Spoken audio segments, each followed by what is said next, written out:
Welcome to Mom and Mind, where we dive into all aspects of perinatal mental health and wellness related to pregnancy, birth, loss, postpartum, and new parenthood. It's so much more than postpartum depression. We raise the volume on all of these topics in the hopes that someday everyone will have the support and info that they deserve before they need it. Please note this podcast is not a replacement for treatment by a professional or professional training.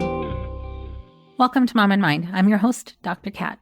On this podcast, we talk about a lot of the things that people don't necessarily want to talk about, sometimes don't even want to hear about, but they are very real, difficult, challenging experiences that a lot of people have every day going through infertility and birth and postpartum. I think it's really important that we're sharing these stories and hearing these stories when we can, in part because this is the reality for a lot of people, that things do not go as planned. And sometimes that turns out fine and okay, and sometimes it doesn't. But because of the prevailing myths that are still around related to pregnancy and birth and postpartum, people make a lot of assumptions about what it's supposed to look and feel like. So in the continued effort to be breaking down stigma, talking about the reality for a lot of people, today we're going to be talking about birth trauma and breastfeeding. And very specifically, our guest today, our guest, Erin Northrup, is going to be talking about her specific experience of a traumatizing birth and also interactions with medical providers that contributed and potentially exacerbated her experience of trauma throughout the birthing process. So for those of you who know you are sensitive to topics like this and aren't quite ready to listen in, Erin does share some details of her birth experience that are sensitive and may be hard for some listeners to hear. So just gauge for yourself if you're ready or able to listen right now. And if you're not, come back and join us when you are. We'll be here. I really appreciate Erin for coming on to share this with us because I know that so many of you are going to resonate with this on different levels. Erin is a mom of 4 busy children ranging in age from 10 to 2. She lives in Atlantic Canada where she enjoys spending time in nature with her family. With the birth of her oldest child, Jack, she experienced birth trauma. This experience sparked her passion for researching birth trauma. She holds a bachelor's in psychology and is currently pursuing a master's of health services research. Her current research explores the experience of breastfeeding after birth trauma. Her own experience breastfeeding after birth trauma also inspired her to become a volunteer with a breastfeeding support organization offering community-based peer-to-peer breastfeeding support. Erin is committed to raising awareness of the intersection of birth trauma, breastfeeding, and perinatal mental health. Let's hear from Erin. Welcome, Erin. Thank you so much for being with us. Hi, thank you for having me. I'm excited. Yeah, I am too, and grateful that you're coming on to share your story. And I'm sure that a lot of people will be able to resonate with this and feel supported and heard by hearing what you have to say today. So I'd love to just invite you to start wherever you'd like about your experience. Okay, well, I experienced birth trauma with the birth of my oldest child, who is now 10. And late into my pregnancy, my obstetrician said, you have this condition, which is kind of like was like an intimate diagnosis, and said, you're going to have a C-section. And I kind of disagreed with his diagnosis. And he said, he kind of brushed me off and said, oh no, like kind of gave me the impression, like, just be a good patient, just listen to me, and we're going to proceed with this C-section, and this is just the way it's going to be. So even before I had experienced birth, I felt really a power differential, and I felt really powerless in my pregnancy towards the end a bit. So I had a C-section scheduled, and about a week before that date, my water broke around midnight on a Friday night. So my husband and I, we made our way to the hospital, and it was a different physician working at the time. And he said, okay, well, we're just going to proceed with what's already planned in your chart, and you're going to have a C-section. And I kind of questioned it, and I said, well, my diagnosis seems kind of ambiguous, and I just got the brush off again. And so I was taken to the OR, and my husband was told to wait outside until they had inserted my spinal. So they inserted the spinal and it didn't work. So on one side of my body, I wasn't frozen, so to speak. So they kept testing it. And when this happens, they'll roll you to kind of get the medicine flowing kind of thing to see if that will work, see if maybe it was some positioning thing. So that didn't work. And they said, okay, well, this has just been going on way too long. It's 2 a.m. You need to just proceed to have the C-section under general anesthesia. And I was felt like everybody was kind of just talking over me. And I was just like, kind of like a person just observing rather than the patient in the room. There was a lot of just talking back and forth over my head. And I really felt like the whole experience was very impersonal. And I almost felt like dissociated, like it was happening to somebody else. Yeah. So I remember feeling they put the mask over my face, and in those last moments before they put me to sleep, I just felt really terrified and just really, really sad that I was not going to see my baby be born. And there was a lot of like ambiguity about why that was happening in my mind. So afterwards, I woke up in recovery and I was a little bit confused and quite upset, asking for my baby, like, where is my baby? Because I really expected that he would be in recovery with me. And the nurses kind of came over to me and they said, oh, your baby's fine. He's being taken to the neonatal intensive care unit. He had low blood sugars. He was hypoglycemic. He's going to need to be there for observation. And I was very upset. And I said, well, can I please see him? Can you take me there so I can just see him? I felt really almost like a visceral, like panic that I couldn't see him. Like maybe like in my mind, I was like, I know they're telling me he's alive, but why can't I see him? Where is he? So then they said, oh no, you can see him later. The policy is you go straight from recovery to the postpartum mother baby unit, they called it. And I just remember feeling, well, if he is okay, why can't I just go there and see him?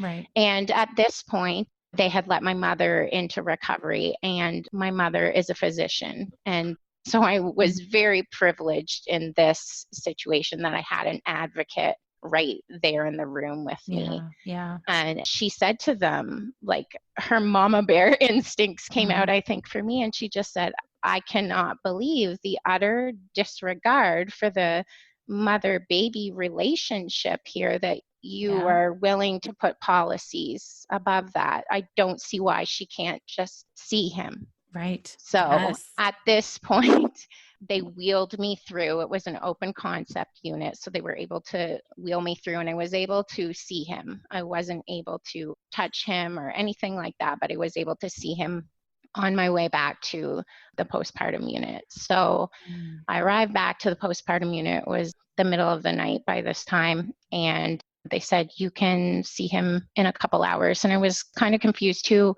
about what was going to happen in regards to breastfeeding at that point, because I had intended to breastfeed in my pregnancy. And I didn't know much because it was my first pregnancy. I didn't know what to expect, but I did know that those first hours were crucial from what I read. So I was like, I asked them who is feeding my baby? What is happening if you're taking me here? And we're separated. And they kind of just treated me as if I was an inconvenience and said, well, he is hypoglycemic. He's going to receive formula and you can figure that out later. Oh my so in hindsight, wow, that's what they said. Okay. In hindsight, years later, and knowing what I know now, that blows me away. But at that point, as a brand new mom, my first child, I just took what they said. And at this point, you would think everything, like the negative experience was behind me at this point, but really it had just begun, because a couple hours later, I was eating my breakfast on the unit, and I had planned after eating to go up and see my son Jack in the unit, and my parents were there with me, and I felt a popping sensation in my incision. and I felt a gush of blood. Oh no. And my abdomen I just felt wet, like the Oh. wetness Mm-hmm. on my abdomen. I'm And my so mother was sorry. there. So of course, being a health professional, I was like, Mom, something just happened. You need to look here, because I couldn't look really myself because of the Right. state of my abdominal muscles and so on. And so she looked, and just the look on her face, Oh she no. clicked the call bell, and then things happened very fast. And a nurse ran in. She took one look at my incision, and she ran out of the room. So at this point, I was just laying there, and I was like, this is not good. No. And this nurse was going out in the hallway, and she grabbed the closest obstetrician she could find in the hall, and they came in and they started probing my incision at the bedside with utensil instruments, Mm-hmm. and said, oh no, you've got to go straight back to the OR right now. Oh my gosh. And Okay. I just remember thinking, like, this is not real. I have not even held my baby. I've just seen him from far away. Mm-hmm. He's not even going to know that I'm his mother. And so they quickly wheeled me back up to the OR. And I remember as they were taking me there, I kept thinking, okay, I was giving myself a little pep talk. If you can just get through this, Erin, they're going to put you to sleep to repair this, and when you wake up, you can see your baby, and everything's going to be fine. You're not even going to like know what happened. But when I arrived there, they said, "Oh no, you can't be put under general anesthesia. You've just eaten a large breakfast. You're an aspiration risk, so we're going to do a spinal for your Oh, repair." what? And I wanted, so I would Yeah. have like a spinal anesthesia. I wanted Yeah. to Didn't they laugh. already try that? They had the day before, so Yeah. Yeah. yes. We've already Yes, been so here. Okay. yes, so I really, like, I wanted to laugh at the irony, because I Mm. really had wanted to be awake for my child to be born, Oh and my here I goodness. was, them telling me, okay, the situation has flipped, and now we're going to do a spinal this time. And Right. so the spinal did work this time, Okay. but not that I wanted it to. I would have Yeah. much rather have been asleep for them to repair my incision, because Mm-hmm. what had happened is, in my cesarean, they had failed to cauterize some arterioles and some vessels. So essentially, I was just bleeding Oh. into my abdomen, and it had pushed open my stitches Oh. and pushed open my incision around like 3/4 of the length. So it needed repaired. So I just was laying there on the OR table during the repair, and tears were just like, I just Of remember course. continuously crying, because I was like, my baby doesn't even know who I am. I Yeah. barely know my own baby. And Yeah. it's hard to explain put into words how wrong it felt to be separated from him for Yeah. that long, and to Yeah. not even have held him. It just felt Mm-hmm. wrong on so many levels. Yeah. And I just, looking back now, I mean, a lot of time has passed, but it's still, when I think about it, I think about how I was treated, because a lot of it was not necessarily what happened. Not that it wasn't traumatic in itself, but it was the way it was spoken to a lot of the times. It Right. was as if I wasn't there, as if I didn't have like a place, Mm-hmm. or I didn't have, it wasn't my job to say anything. I was just supposed to sit there and just do what they say and be the Mm. good patient. And I didn't really have anything I could say or contribute or Mm. ask questions. It was really, and a lot of times in regards to my son being in the neonatal intensive care unit, it was a lot of, I just felt like I was inconveniencing them, because I was really determined to breastfeed after the fact. And Mm-hmm. I kept having to travel back and forth from my unit to his unit. And it just seemed like that was not something they were willing to help me out with. They were Wow. kind of like, oh, well, she's back again. Or Oh my I goodness. just, yeah, I just felt like I wasn't really supported. So I couldn't wait to get home and just figure things out for myself. And I was really just really determined to make breastfeeding work. Mm-hmm. And when I got home, it was really, I felt like I was out of survival mode, but I also is when my anxiety started to ramp up. Sure. Yeah. So I really felt like I was replaying what happened to me. I'm really like blaming myself and wondering why I didn't advocate Mm-hmm. for myself, why I didn't speak up more, because I felt I held myself to a higher standard than that, partly because I was familiar with medical situations and with healthcare Right. and physicians because of the family I grew up in. It wasn't something that was foreign to me, so I kind of beat myself up over that of why I Gosh. Right. couldn't have been a stronger person in those situations. Mm-hmm. And I really, really felt bad about myself. And I really had a lot of anxiety. And I was really thinking that if I left my son alone, he might die. I was really convinced that if somebody else looked after him, he would die. I was really hyper vigilant about a Yeah. lot of things. Right. I At some points, I was really convinced that maybe he wasn't my child because I did not Mm-hmm. see him be Right. born. And I used to drive my husband crazy saying, well, you weren't there either. What if he's not ours? What Mm-hmm. if there was some kind of mistake? Right. And it was almost like when some animals have like their baby touched by another person, they Mm-hmm. or by a human, they won't think that that animal is theirs. I Mm-hmm. loved my son so much, but in the Mm-hmm. back of my mind, I was like, what if there was a mistake? Right. Right. And I wanted to make it up to him really bad. So I really became very determined to breastfeed. I had another setback though. At 2 months postpartum, my obstetrician called me and said, you know what?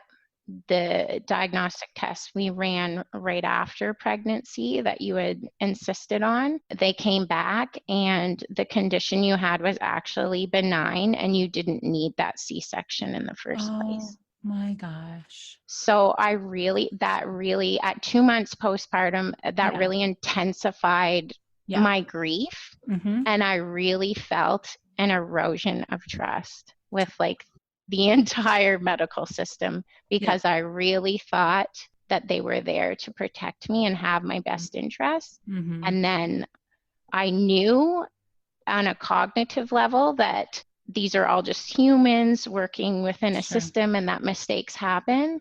But also, I was like, why did this mistake happen to me? And why did I let this happen? Mm. So there was a lot of Right. guilt and I had a lot of anxiety. Yeah. I had a lot of anxiety in taking my son to the doctor, but just healthcare anxiety Oh, in sure. general, which was a very strange for me to navigate Mm-hmm. because I had not experienced that before. So Right.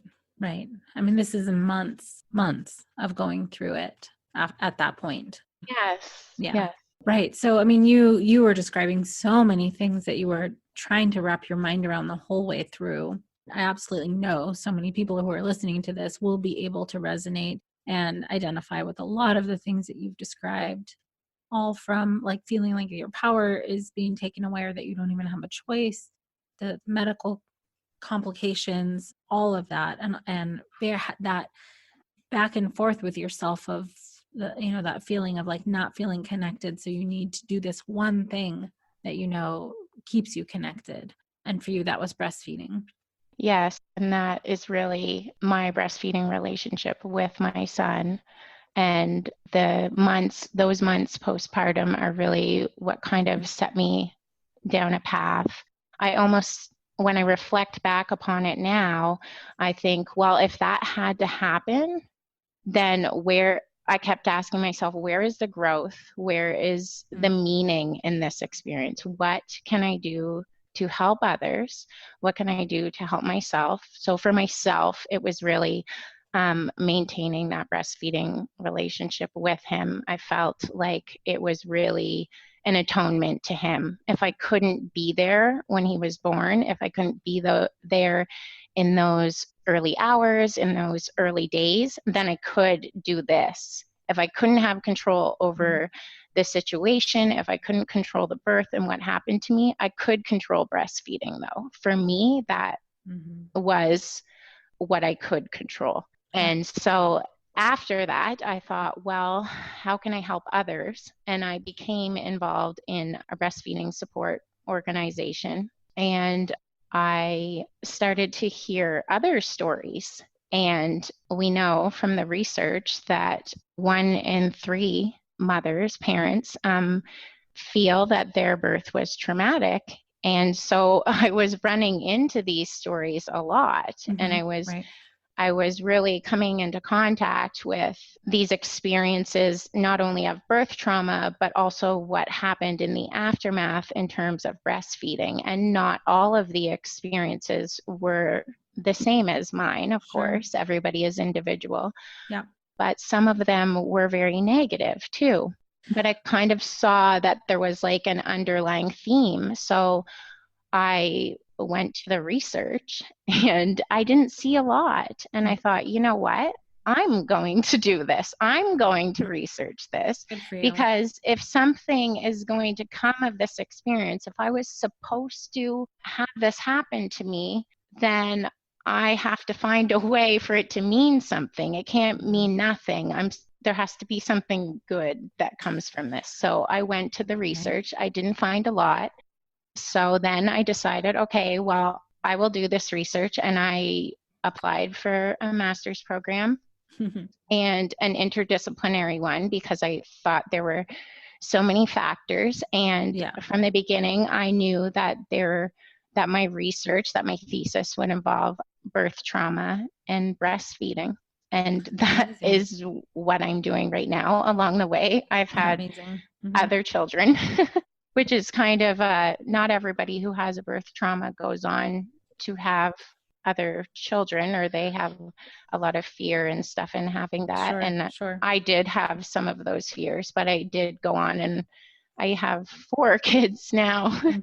And so it feels funny to say that, but yeah. And I had some positive birth experiences after that. So I know that it is possible. That's fantastic. To have a good experience after. I'm so glad you were able to. And that can be a really big part of your own personal healing process. And also just, not that it takes away what happened, but it helps broaden your sense of what's possible onto more things than just bad things. As you were describing what happened for you throughout that process, there were many things that you described that would absolutely impact breastfeeding after a traumatic birth. For instance, the blood loss that you described, and being not being able to connect physically and being around him for a while.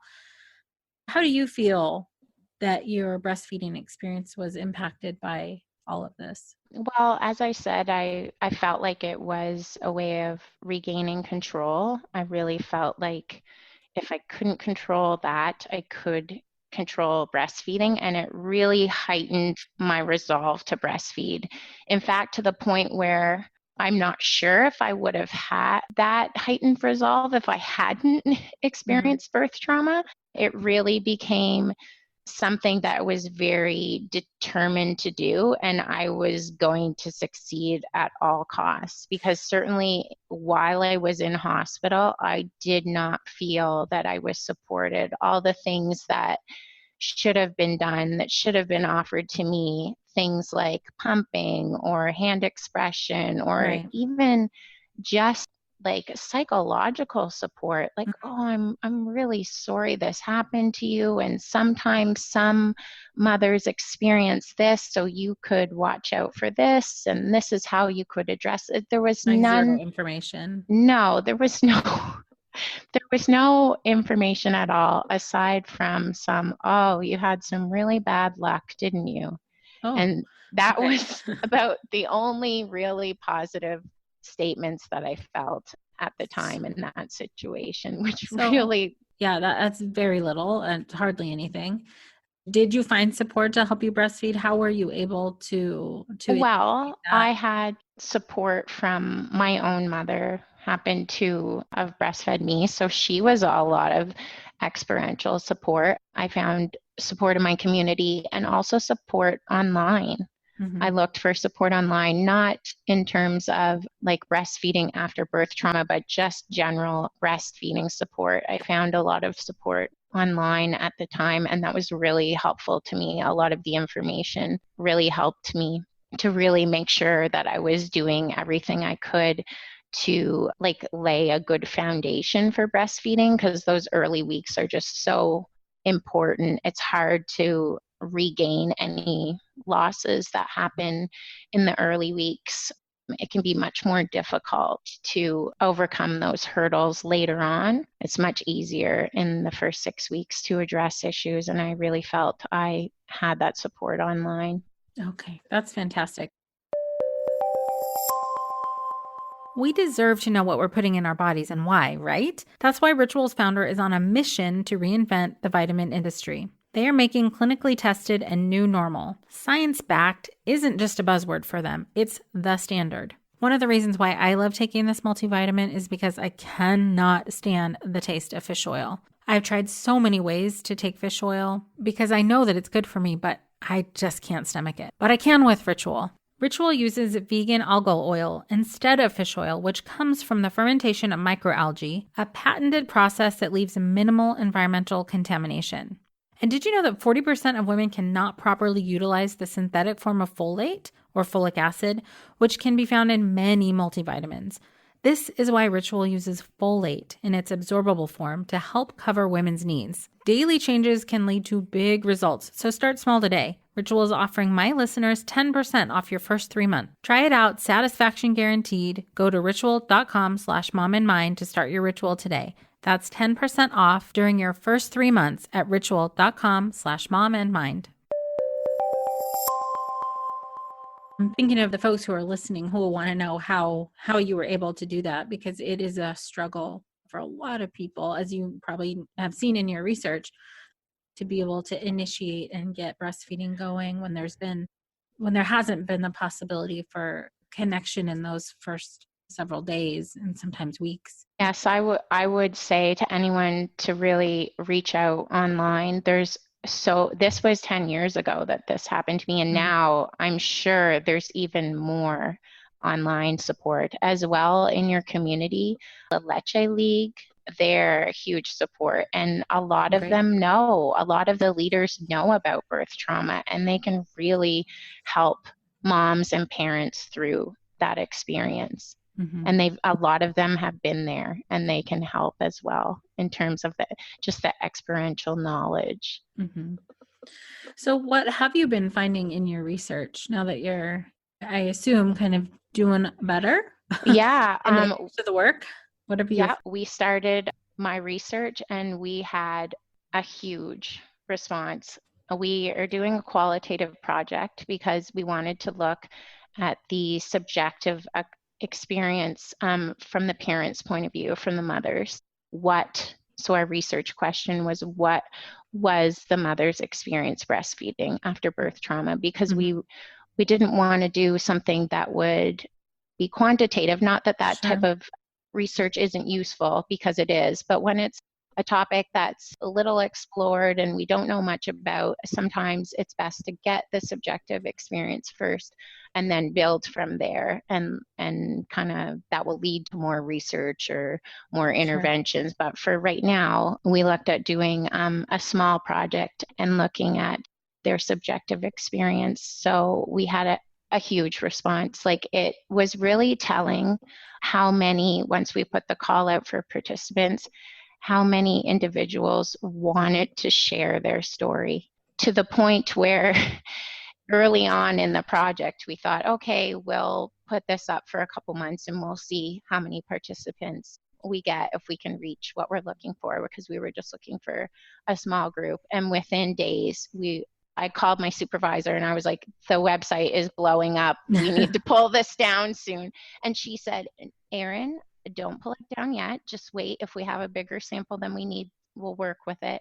But she said, this right here, this tells you that Mhm. how many people this is resonating with, Right. how very important this is that we do this Yeah. right now at this point in time. Oh yeah, absolutely. Right. I Yeah. mean, not a lot of people have an outlet to be able to share their story for one, and to be able to Mhm. find somebody who cares enough to be doing research on it. It's like people gravitate to that. Oh, yes, it literally, it blew us away. It was unbelievable, just the response we got. So a bit about my research.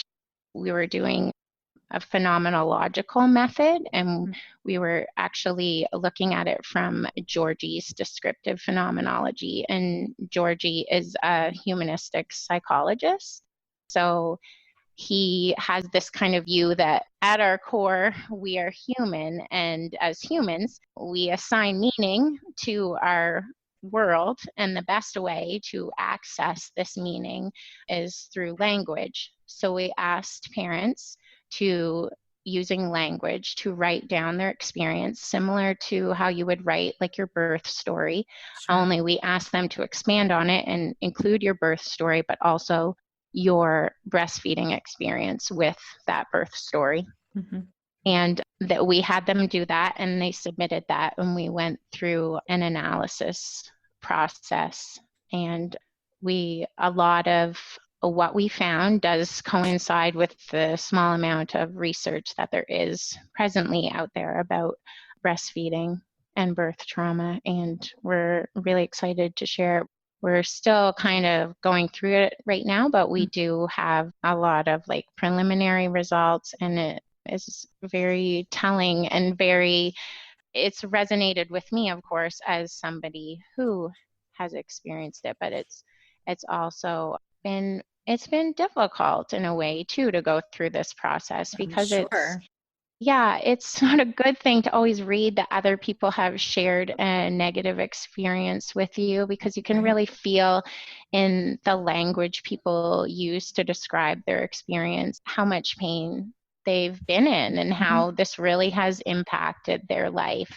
And Right. it's interesting because there's a couple of research studies out there saying how long that birth memories persist, and our memories of our birth experience really persist our whole lives.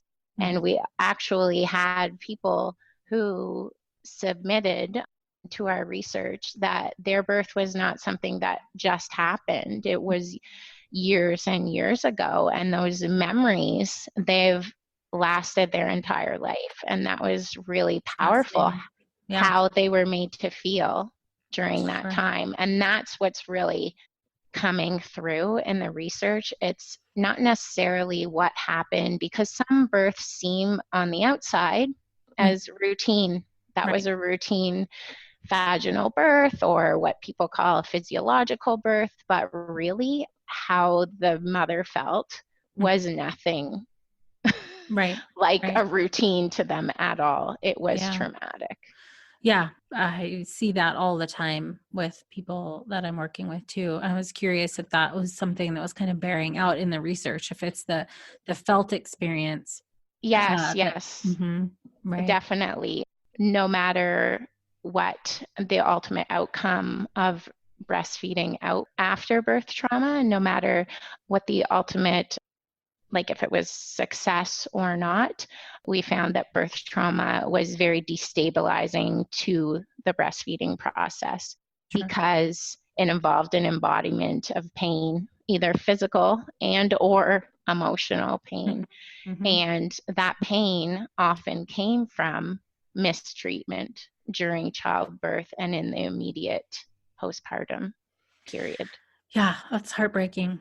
I It mean, it these are really like is. relatively simple fixes. Yes. This is not complicated. This is human to human compassion and consideration, really.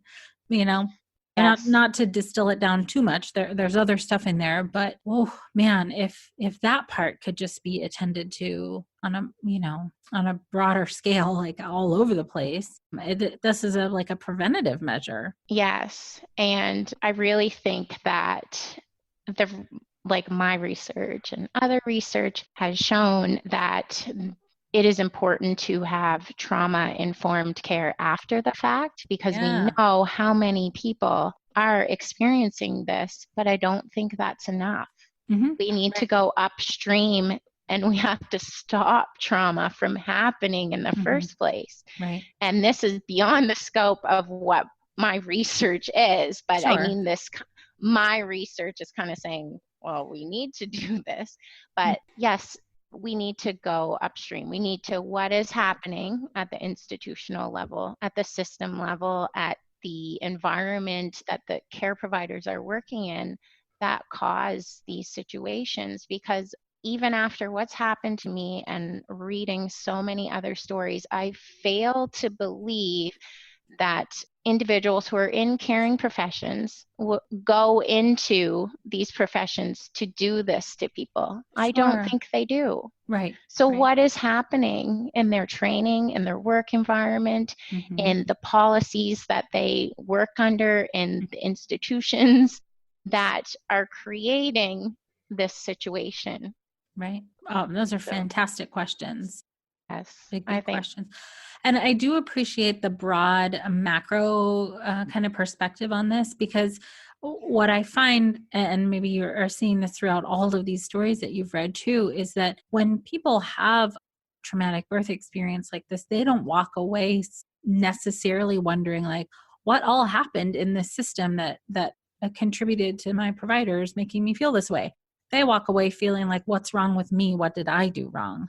And it is so not your fault when things like this happen. But what else do we do but kind of try and blame ourselves in order to try and almost fix it, or try and have some control over something that feels uncontrollable? Like women or people who are birthing are largely walking away feeling like they've done something wrong and it's their fault. yes, I think there is a lot of self-blame, and I think that is reflected when, I'm sure within your practice, you've heard this. I certainly blamed myself. It's taken many years for me to think of it a system level and Right. to really remove my individual story and kind of look at it with fresh eyes, because really your first instinct is like a mothering instinct, and you want to feel like you've protected your child. And then when a situation like this happens where you're traumatized, Mhm. you don't feel protected, and you certainly don't feel like you've protected your child Yeah. from that Right. trauma. Extremely So, vulnerable. Yeah. yes. And it is a very vulnerable time. And I think that because of it, it's a vulnerable time, it really opens up us to that trauma as Right. well, Right. because we're really going through one of those great shifts in life, and it's something new, and we're not the same person before and after birth. But when you Absolutely. experience trauma, it's another layer of a difference, and just not feeling like as if you're the same person and blaming. Hmm. There's certainly a lot of self-blame. Right. So for care providers, in your research, what you've seen, what do you think care providers would need to be aware of, either, meeting with people who are in a pregnancy or about to birth, or after birth? I think number one is your words matter. I really feel like there needs to be an emphasis on communication skills Hmm. used by healthcare providers. And I think that addressing communication and really thinking about language can really make a difference in how mothers are treated during this vulnerable time. The words that are said to them can really have huge, far-reaching impacts that we can't even anticipate. So it's really important that the language is watched during this vulnerable time. I also think that care providers need to be cognizant of that the birthing day, the day a baby is born, might be a regular work day for them, but for the mother and for that family, it's not a Hmm. regular day. It's Right. one of the most pivotal moments in their life. And really to not desensitize themselves from that, because often if you've done something over every day, it becomes routine, like a Right. job. So when it's your job, you don't always recognize that it is not a regular day for these families. And I feel like that makes a difference. And some of the research too on birth trauma that Beckham Watson has done really touches on this, how it is not a regular day for these families. And I think that being trauma informed is not enough. We really need to take a broader picture and kind of examine things from a wide lens, and that maybe someday there will be less traumatized families, parents, mothers out there. Right. Absolutely. Thank you for those points. They're so important. Absolutely. I mean, I wish that everybody could hear what you said and take that to heart and really do that. And also, as you were saying before, that the system can be addressed to help promote more of that compassionate and thoughtful care. Yes. Yeah. Thank you so much for speaking to your experience and taking us through all that. It's incredibly difficult what you went through, and that you turned that pain into something that you're passionate about and now helping other people to understand better. Just says so much about how committed you are to this. And thank you so much for sharing it with us. Thank you for having me. I really appreciate it. What are the key takeaways for you here, especially if you've experienced a birth trauma or you yourself are going into a birthing experience? Some of the things I really heard from Erin myself was how important it is to have a care provider and find a care provider who can speak gently with you and speak with compassion. That's not always something that we can find or control, but certainly having support people around you who can advocate for you when necessary might also be helpful. The other thing I heard was that the whole process around a birth trauma can be really confusing and kind of put people outside of themselves a little bit. And that is one of the reactions to trauma, is to kind of disconnect and feel numb or feel away from the experience. And it can be hard to find your way back. But as I see over and over again, healing is possible. Finding your way through this is absolutely possible. And Erin's story is just that. For those of you who are new to the Mom and Mind podcast, please do subscribe so you can get every episode downloaded directly to you when it comes live, and share this podcast with at least one person who you know could benefit from it. The more that people can know that they are not alone, the better off they will be. So glad you could be with us. Until next time. Thank you so much for joining us today. Please share this podcast. Together we can support moms and families so that no one has to deal with this alone. Come connect with us at momandmind.com.